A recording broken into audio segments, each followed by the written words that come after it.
Pataye Namaha.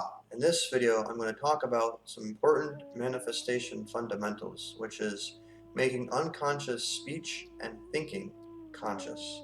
Now, what do I mean by this? Let me give first an example of unconscious speech, something that I personally am always working on. When I'm talking with people, I'm very observant of what I am saying to make sure that I'm not putting myself into an unconscious commitment.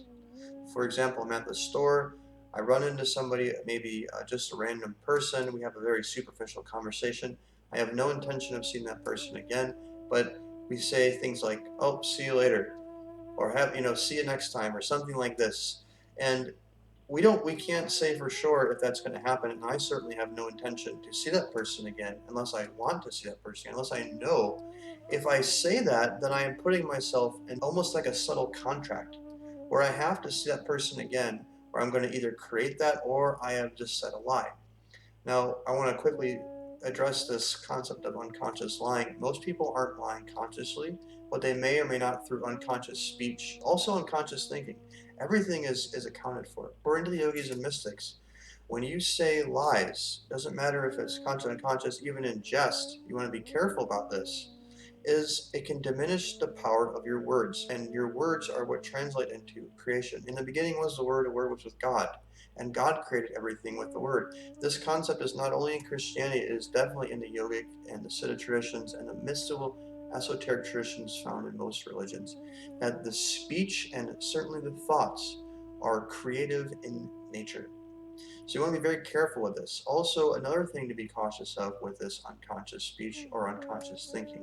We have a tendency in our culture, especially in the West, to react to things in a negative way. Negative a lot of times translates as comedy. So we say, if I only had two versions of myself, I could do that. Or if I could just have $10,000, I could easily do this.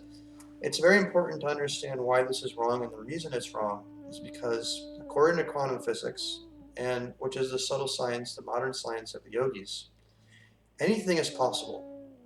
We live in a world of infinite potential, and it is through our filter of our individual self, or the observer in quantum physics, that dictates or guides what we experience. Circumstances, our environment, the people, our money, you name it. It's all related to our individual information that we are holding on to. I have other videos about that I'm not going to go into now.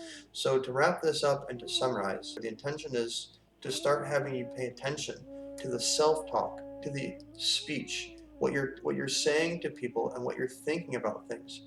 Don't let those things escape you, because this is a very powerful, as I called it in the beginning of this video, a manifestation fundamental.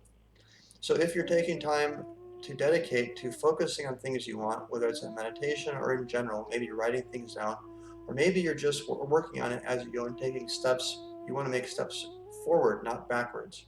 It's very, very important that you don't reinforce a reality or paradigm you don't want by being negative. It's very important you try to make your speech and your thoughts as truthful as possible in all cases, and try to avoid locking yourselves into commitments and obligations that you have no intention of fulfilling. So I hope this video helps give you some concepts, some food for thought. If you have any comments or questions, as always, please feel free to leave a comment underneath the video. And as always, God bless.